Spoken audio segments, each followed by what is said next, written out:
Halo pemirsa GPR TV dari Sabang sampai Merauke, dari Miangas hingga Pulau Rote. Bertemu lagi bersama saya Bilki Sabila dalam program Kominfo Newsroom. Halo pemirsa GPR TV dari Sabang sampai Merauke.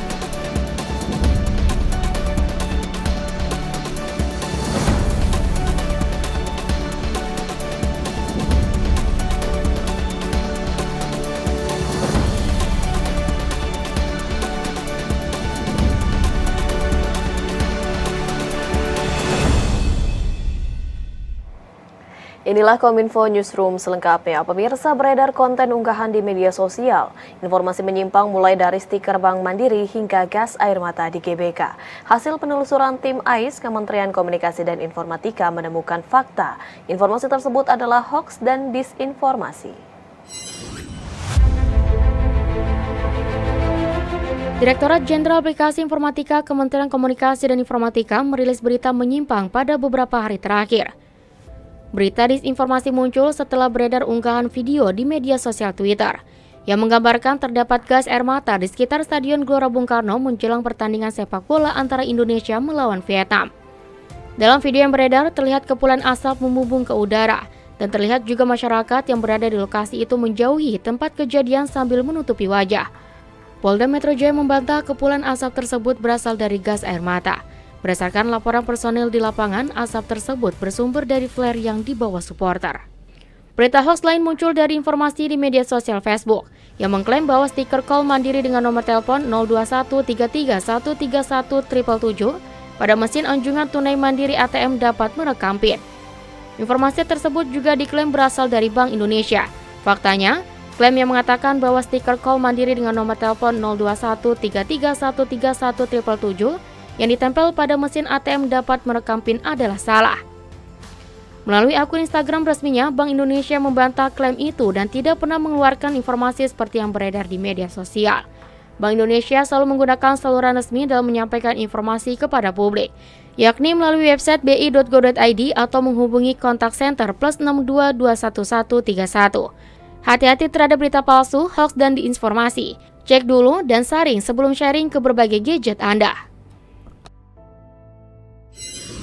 Menteri Komunikasi dan Informatika Johnny G. Plate melantik 6 pejabat pimpinan tinggi Pratama di lingkungan Kementerian Kominfo. Menteri Johnny berharap agar pejabat yang baru dilantik menerapkan semangat pengabdian produktif, kolaborasi dan sinergi yang positif bagi pengembangan sektor komunikasi dan informatika di Indonesia.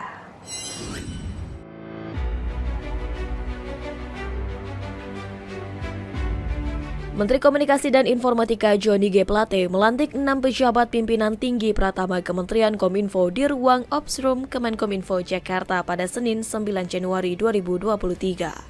Adapun ke-6 pejabat tersebut meliputi Wayantoni Supriyanto yang sebelumnya menjabat sebagai Sesditjen PPI menjadi Sesditjen SDPPI. Gunawan Huta Galung dengan jabatan lama sebagai Direktur Ditjen PPI menjadi Direktur Pos Ditjen PPI. Syahrudin yang sebelumnya menjabat sebagai Inspektur 1 Inspektorat Jenderal menjadi Kepala Balai Besar Pengujian Perangkat Telekomunikasi Ditjen SDPPI. Lebih lanjut, Menkominfo juga melantik 3 pejabat di lingkungan Inspektorat Jenderal, yakni Nizam dengan jabatan sebelumnya sebagai Inspektur 3 menjadi Inspektur 4.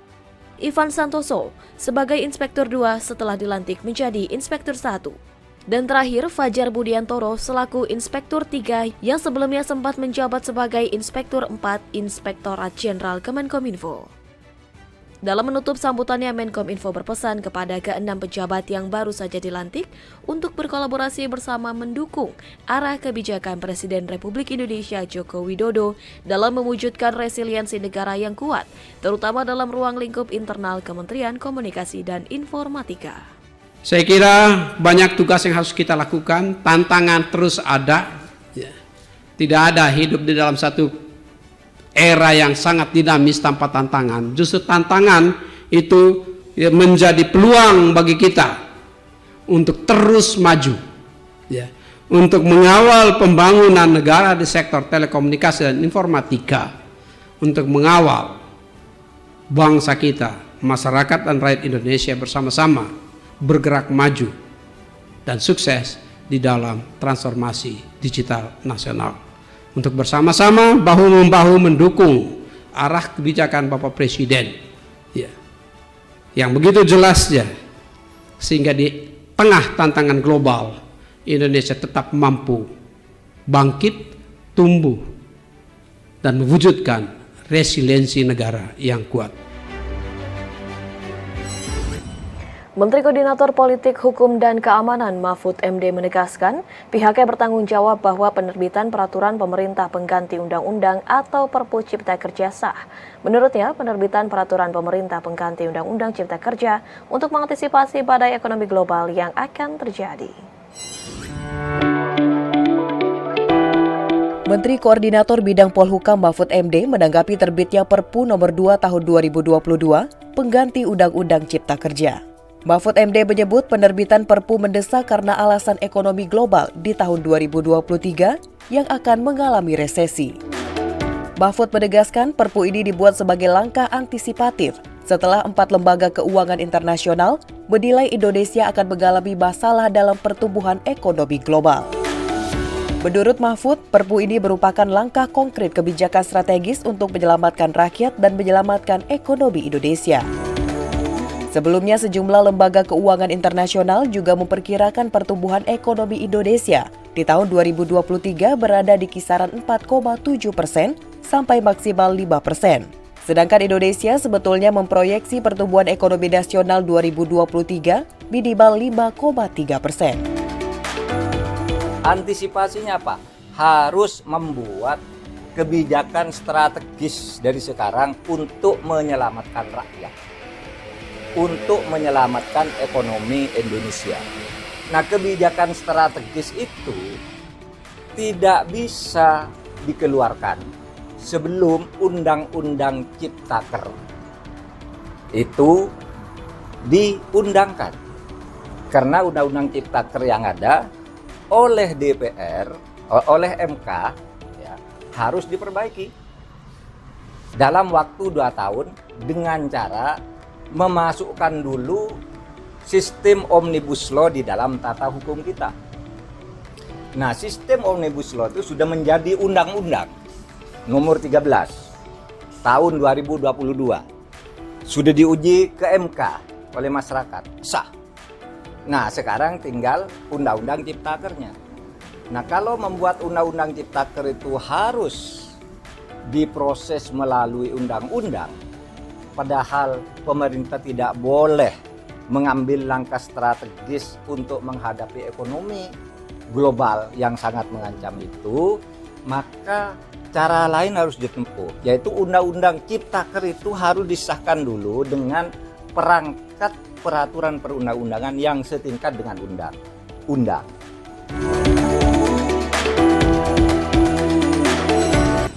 Badan Pusat Statistik mencatat angka inflasi pada Januari 2023 akan didorong oleh beberapa komoditas pangan.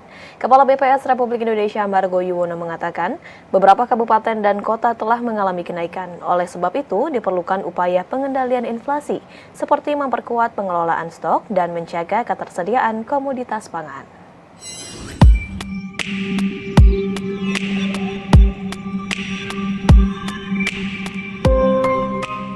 Badan Pusat Statistik Republik Indonesia mencatat awal tahun 2023 beberapa komoditas pangan berpotensi menimbulkan kenaikan angka inflasi di beberapa kota di Indonesia.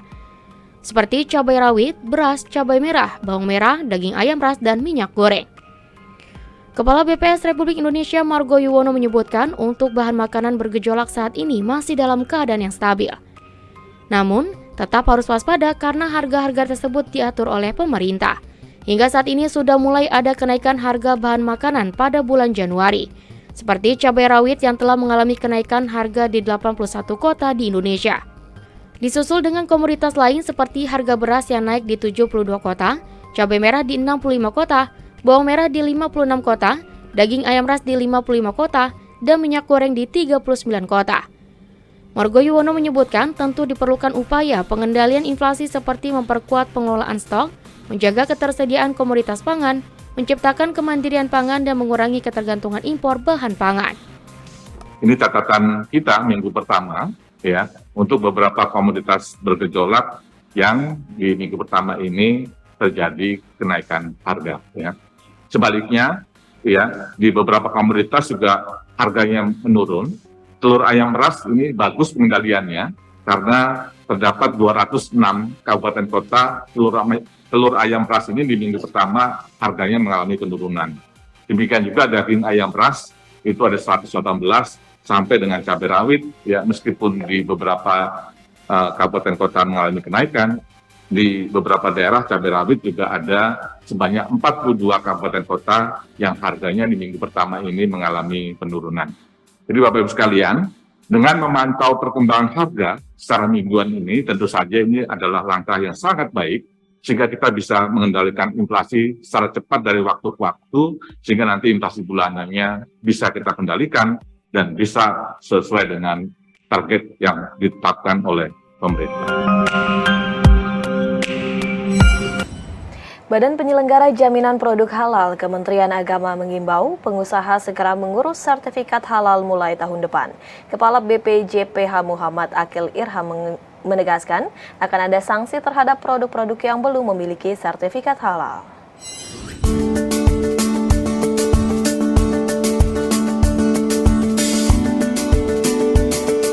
Mulai tahun 2024, Badan Penyelenggara Jaminan Produk Halal Kementerian Agama akan memberikan sanksi kepada para pelaku usaha yang tidak memiliki sertifikat halal untuk produk-produknya.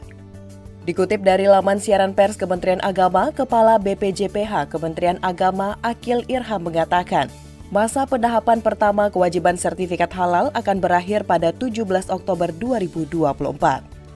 Berdasarkan Undang-Undang Nomor 33 Tahun 2014, beserta turunannya, ada 3 kelompok produk yang harus sudah bersertifikat halal seiring dengan berakhirnya penahapan pertama tersebut.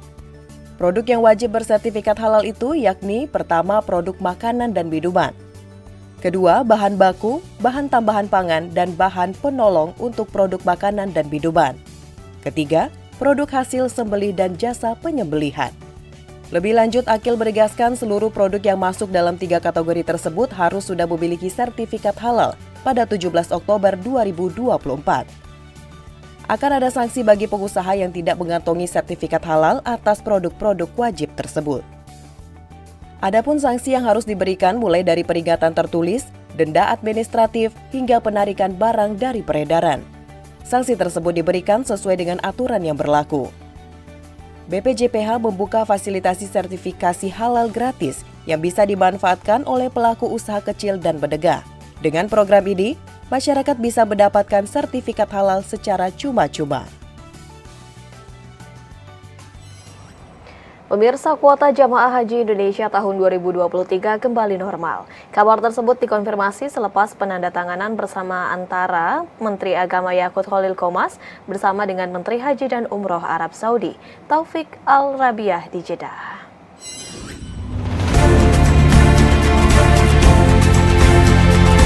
Indonesia dan pemerintah Kerajaan Arab Saudi telah menandatangani kesepakatan penyelenggaraan ibadah haji 1444 Hijriah tahun 2023. Penandatanganan tersebut ditandai oleh pertemuan Menteri Agama Yakut Khalil Qomas bersama dengan Menteri Haji dan Umroh Arab Saudi, Taufik F. Al-Rabiah di Jeddah pada Minggu 8 Januari 2023. Terkait kuota bagi jamaah haji Indonesia, Wakil Presiden Ma'ruf Amin mengatakan, kuota keberangkatan jamaah haji tahun 2023 kembali 100% seperti sebelum pada pandemi COVID-19. Adapun kuota jamaah haji Indonesia pernah mendapatkan kuota sebanyak 210.000 orang dalam sekali keberangkatan di musim haji. Dan Indonesia pernah mendapatkan kuota sampai 200 lebih, 210 saya kira. Karena itu kita sekarang sudah harus menyiapkan diri untuk memberangkatkan jamaah sejumlah paling tidak ya 210 itu sesuai dengan kuota, bahkan bisa mungkin lebih. Selain memastikan penyelenggaraan haji dapat berjalan dengan lancar, Wapres juga meminta dari segi biaya diharapkan dapat lebih rasional, serta persiapan penyelenggaraan ibadah haji bukanlah suatu hal yang mudah. Untuk itu memerlukan kerjasama dari seluruh pemangku kepentingan. Jangan sampai subsidinya itu terlalu besar sehingga nanti dana haji itu kemudian tergerus, habis pokoknya Jangan sampai pokoknya habis. Kalau pokoknya habis itu akan menyulitkan yang ke belakang. Karena itu harus dirasionalisasi sesuai dengan supaya tetap bisa berkelanjutan. Jadi sustainability-nya harus dijaga. Ya. Pemirsa, usai jeda kami akan kembali dengan informasi lainnya. Tetaplah bersama kami dalam Kominfo Newsroom.